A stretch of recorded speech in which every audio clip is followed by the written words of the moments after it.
Yeah. Baby cakes, you just don't know how I like it down low. Hey guys, it's Kelly. So, hi, long time no see. So, this actually just feels really weird. This video is just going to be me explaining like where I've been and what's happened the past few weeks, months. So I'm sure like a lot of you have noticed that I haven't posted a video in, I think it's 3 months now, and there's a reason behind it, and I'm going to explain that now. So I don't know what this video is called yet because I don't know what I don't really know what to call it, but basically this is just going to be me explaining my absence, where I've been. And yeah, the reason that I was missing is because I was sick and I had a tumour, a very large tumour on my ovaries that was just discovered and had to be removed and stuff. And yeah, this is just going to be me explaining the whole thing. I'm going to make this story as brief as possible but still giving you the most information as possible, so I'm just going to cut it down as much as I can. Okay, so we're going to start off with, this was like the last week of September. So first of all, I just got sick, and one thing to know about me is that I'm never ever sick. I never have cold or I never get sick. I'm never ever sick. So one day I just woke up and I was feeling a bit sick, and I just thought nothing of it, and like I just went on with my day. And then I was still kind of feeling a bit sick, but I wasn't getting sick. I just was feeling a bit sick, a bit run down. But I was like, it's just a cold, it's coming into kind of like the colder weather. I was like, it's going to pass on its own. So then after about 3 or 4 days, I was still feeling really bad. It was kind of going from like okay sick to just downhill. I was just going straight downhill like. So yeah, I was kind of like, I didn't go to the doctors or anything because I don't do that. I don't, like in this family, like we don't go to the doctors unless you're dead like. So I just thought nothing of it. And then at this point, this was about 4 days in, then I did start actually getting sick. I lost my appetite, I couldn't hold down food. I was just like lying on the couch, and even like just drinking water I would get sick, get back up like. So yeah, but at this stage I wasn't like, I just wasn't bothered going to the doctors like. But then about 6 days in, I started getting this really bad pain on my lower left side, like really down low, like the bottom of my stomach. And I was like, this is weird like. And it was like, it wasn't just like a sore, like a cramp, it was completely like agonizing pain. So I just was like, oh, it will go away on its own. Took painkillers because like, no, like you have a sore arm, a sore leg, it goes away like. So I was like, right, I'll be grand. So I didn't do anything about it. I took my painkillers, whatever. But then this pain got worse and worse and worse over a few days, like to the point where like I would be going to bed at like 7 o'clock, 8 o'clock in the evening, because that was like the only thing, sleep would be the only thing that would stop the pain. And at this point, I don't know why I didn't like realize that it was something bad, because I was in that much pain that sleeping was the only thing that cured it. That's a sign for like that something's not right. Another thing that I kind of noticed along this is that I was not constipated, but because I wasn't eating food, like this is a very TMI story, warning. I was like, maybe I'm just a bit constipated, and then my stomach was like bulged, like bloated, like really bloated, and rock solid, like rock solid. And I was like, I didn't even realize, oh my god, when I think back I was so stupid. Like I was like, oh, I'm obviously just a bit bloated from being constipated, or like bloated from not eating, and just food is like inside me not getting like passed out. So I was like, right, because this was like the last week of September, I was starting college this year, like I started college, so college was coming up, and I was like, right, I need to get better for college, like I need to do something about this. So I kind of just like tried my best to get my strength back, to start eating again, trying to kind of make myself better. And I was starting college on a Tuesday, and I think my sister was starting the Wednesday, like she was starting back, she was doing her 2nd year. So I was like, right, I'm gonna go to a shopping centre kind of thing. So we went there, and I was like, I want to get a few bits for school. But and yeah, I woke up that morning, the pain was really bad, and my sister, she didn't even tell me, she didn't let on, but she said that my face, it wasn't even like white, you know when you're sick you're white, she's like, I was like green, but she just didn't let on. She didn't want to cause any more like drama to the whole thing. But when I got there, I couldn't even walk. I was like so weak, I was in so much pain. I had to sit down a few times. I cried like 3 times in the space of like half an hour because it was so bad. And then she rang my dad and was like, because he had a doctor's appointment the following day, or that day even. Anyway, she was like, can you bring her to the doctors with you or the hospital, like, because I was just that bad. And she kind of, I think she gave me an ECG, I think it was called, which was like a heart scan. I don't know if that's the right, I don't know if that's what it was actually called, but like she put a load of sticky stuff on and like scanned my heart and stuff. She done my heart rate, like my blood pressure, all that kind of stuff, and asked me loads of questions. And then she was like, maybe it is just like really bad constipation, and sent me, she was like, you need to just go straight to the hospital. So I went straight to the hospital thinking they're gonna like flush me out or like give me something to like get rid of it, because they just thought I was just really constipated. In my mind I kind of knew that's not what it was, but like I was like, alright, we'll go and see what happens. When I got to the doctors, I went to A&E first and we signed in with a letter from the doctors, so like it kind of sped up the process a little bit. And when I went there, I got bloods taken, got tested if I was pregnant or not, just in case, because I had to get an x-ray. The x-ray was of my back and like my kidney area and then my stomach. So I got x-rays done, and then I went back and got other stuff done and just waited again. And at this point, this was like 11 o'clock at night then, and they were like, yeah, we're going to keep you overnight. And I was like, no, because I started college the next day and I was like, I really don't want to stay, like, and they're like, yeah, but you have to, like, so I did anyway. And I don't think at this stage, I can't really remember, but I think at this stage they thought it was a kidney infection. And I was on 2 antibiotics and like other stuff, and I'm pretty sure it was for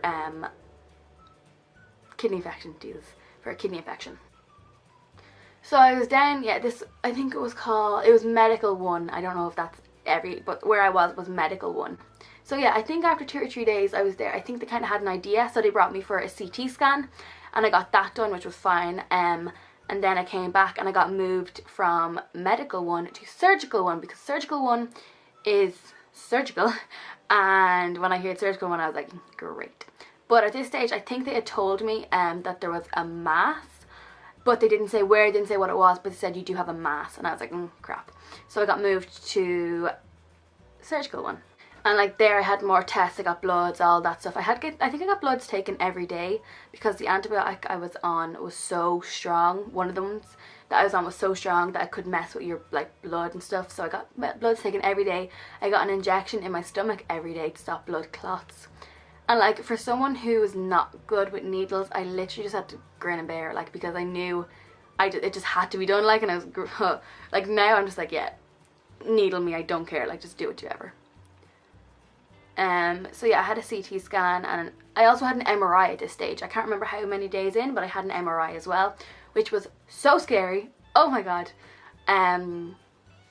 It's so long, and like you cannot move in them yolks. I think it took 55 minutes, and oh my god, it was really scary. So at one stage during this whole process, they were going to let me home, but then they realised that my heart rate and my temperature was too high, so that indicated infection, so they kept me in. But my temperature was up the whole time when I was in hospital, like not only they check your temperature every couple of hours, it was always too high. It was in like the 39-40 region, which is extremely high, when it should be, I think, 37 or 35 it should be. Mine was in the 39-40, so it was always high. But then at one stage, oh yeah, then this doctor, he was really nice, he came down and was like, yeah, we're gonna have to do surgery to remove this mass. So he gave me my options. This was on like towards like the 5th, 6th day. He was like, we're gonna do your surgery options to remove it. He was like, it has to be removed, it's not gonna go away, it's just gonna get bigger. So he was like, we can cut you from your stomach, we can cut you straight down, or he's like, we can cut you straight across. He's like, either way you're gonna have a massive scar. And he's like, or we can transfer you to Dublin, and there's a surgeon who's willing to do keyhole on you. So I was like, oh my god. And I kind of just looked at my mom, because my mom came up with me, like, and coincidentally when the doctors came, because I'm 18, the doctors told everything to me, like, so coincidentally she was there at the time, like, when he told me. And I just looked at her, and at the same time we both just kind of went like, Dublin. And they were kind of, because it was on my ovary, they knew that, and they told me that as well, which I was kind of really upset about. I just kind of, when you hear like ovary tumor, it just doesn't, like, yeah, it was scary. And we were like, right, like, we need to kind of think what we're going to do. And I was like, I don't want a massive scar. Okay, that was too high. I don't want a massive scar going down my stomach. I don't want a massive scar in general. So we were like, yeah, we'll go to Dublin. And my doctor, who was in cabin with us, he was like, well, he was a surgeon, but you know, he was like, they were trying just to do the best for my age, because I'm only 18. Like, he's like, we want to do the best for your fertility and for like scarring. We don't want you left at 18 with a massive scar down your stomach, like, because that's, I just wouldn't want that. Like, no one just wants a big massive scar. But I was like, if it has to be done, it has to be done, like, whatever. So yeah, we decided to go to Dublin. So he wrote him a letter or email or whatever, and then we had to wait for the surgeon to reply back, and he did, and he was so lovely. So then I got moved by ambulance on day 8 of being in hospital in Cavan. My 8th day there, I got transferred by ambulance to the Mater Hospital in Dublin. So yeah, I just want to check my notes real quick. So when I went to Dublin, because I came by ambulance, I went straight into A&E again, which is accident and emergency. So yeah, and then because I had letters and I had been transferred, I was put into this like really nice room. I've never seen a hospital like it. So I was put into this room, which was a really fancy room. It was just a bed, a bathroom. The bathroom was massive. It was gorgeous for a hospital. Like, it was just insane. And I was there for about 4 hours. I got bloods taken, I got temperature, I got all that stuff done, and then I got moved to an actual ward upstairs. So yeah, like then the next morning at like 7 a.m. the doctors did a round. They woke me up and I met my surgeon. I'm not gonna say his name, but he was amazing. He's so lovely. And I met kind of his team, and they were like, look, because your tumor is so big, we have to kind of plan out how it's gonna go, and we'll come back to you later on. Like, they literally had a meeting and discussed how they're gonna take it out. And yeah, so they came back and was like, right, we're going to do keyhole. But I need to move my foot. But they were saying that I was getting back pains. I got back pains in Cavan but didn't let on because I wanted to go home. I just thought it was because I was lying down the whole time. But it was actually my kidneys, because my tumour was on my left side. It was kind of like angled over, and it was like crushing my right kidney. And they're like, we're going to have to put a stent, or a stint, it's like a little pipe thing in your kidney thing from my bladder to my kidney, like the little passage that transferred stuff from the bladder, or what, I don't know. They keep it open because it was getting squished, and then I wouldn't be able to like empty my bladder properly. So they're gonna put a stent in, and that was surgery.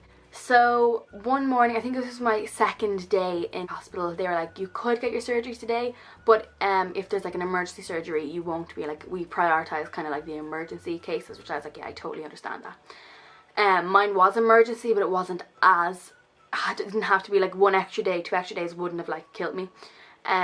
So yeah, I didn't get it done the 2nd day. On the 3rd day though, at 7 a.m. when the doctors did their rounds, they're like, you are getting it today, like, prepare yourself. And I was like, right. But I thought I was getting my stent surgery to like fix my kidney. So at about 12 o'clock, this lovely nurse, oh, she was so amazing, came around with my gown and socks, like, and she just had it all in her hand. She's like, right, get ready. And I was like, what? She's like, you're going for your tumour surgery. And I was like, no, I'm going for my stent, like, I'm not going for my tumour surgery. And she's like, you're going for your tumour surgery, like, right now. And I was like, oh my god. And I had to ring my mom. My mom was on her way down, and I was like, I'm going for surgery. She's like, what do you mean? And I was like, and she's like, when? Like, when? And I'm like, now. And I literally just hung up the phone. And I had to, like, it was kind of like, I had to be quick. Had to get in my gown, a hairnet, like the socks and stuff. Had to sign some like consent form, stuff like that. Signed all that, and then I was just wheeled away, and I was like, oh my god. And yeah, so I went into like this really cold fridge of a room, and this is where they put like the gas on me to knock me out. And I remember this so well, like, meeting this, I don't know if you classed her as a nurse or not, but like, she was in that room. And she was like talking to me all about makeup and like Irish bloggers, and like we were just having chats about makeup and like stuff like that. And I was like, it was so like calming, like, and she was just so lovely, like. But this is all while I was getting like my gas on to kind of like distract me a little bit. So yeah, I don't remember anything after that. So afterwards I woke up, and the minute I opened my eyes, this little like nurse dude came over, and he was so lovely, and I was like, I'm in so much pain. He was like, yeah, like, you just had surgery. And we were just kind of not chatting, but like just kind of keeping me, like, make sure I was okay and stuff. But I was still like so drugged up. But then he wheeled me back to my room, and oh my god, I was wheeled on like, not a trolley, but like it wasn't a bed. And the process of getting me from the trolley to the bed, oh my god, like, ooh. I remember it so well. They got this like mat, and like they like lifted me, and sure I had like in my stomach surgery, so like, oh yeah, sorry I forgot, I'll tell you in a sec. They kind of like angled me, like this is me, they angled me, put a thing under me and like slid me across, and oh my god, the pain was so bad, oh my god, it was so painful, like. But I kind of just went back to sleep. My mom was there, and like I was like, I'm going to sleep, like whatever. And when I woke back up, they came back around to see me, and they're like, yeah, we did keyhole, but we did a bit more than keyhole. I think it was called laparoscopy or laparoscopy. I don't really know, to be honest. But it was keyhole, but they also made an incision to remove the tumour because it was too big for keyhole. So I can't show you, but like I have 2 incisions like on my sides, like where they drained fluid from the tumour, because there was, I think it was 4 litres or 2 litres of fluid in each side of it, so they drained that, which was keyhole.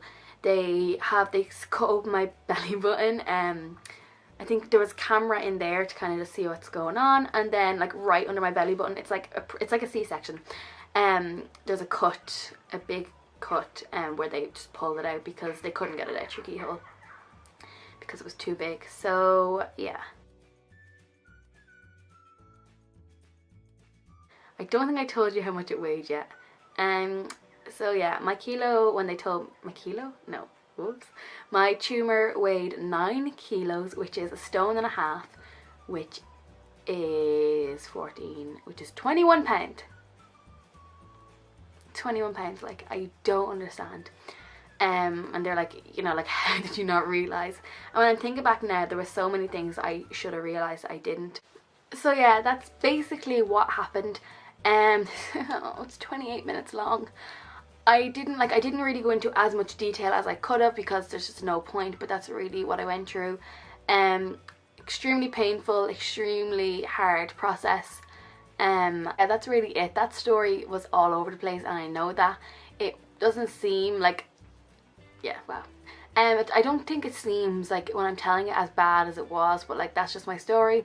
I forgot to say this, oh my god. My tumour was sent away after surgery, and it came back that it was benign, so that was great. Very happy about that. But yeah, that's the whole story. I hope you enjoyed, and I'm going to try now and post as much as possible to make up for the fact that I haven't posted in about 3 months. But yes, I was busy having an ordeal. So yeah, I'll see you guys next time. Bye!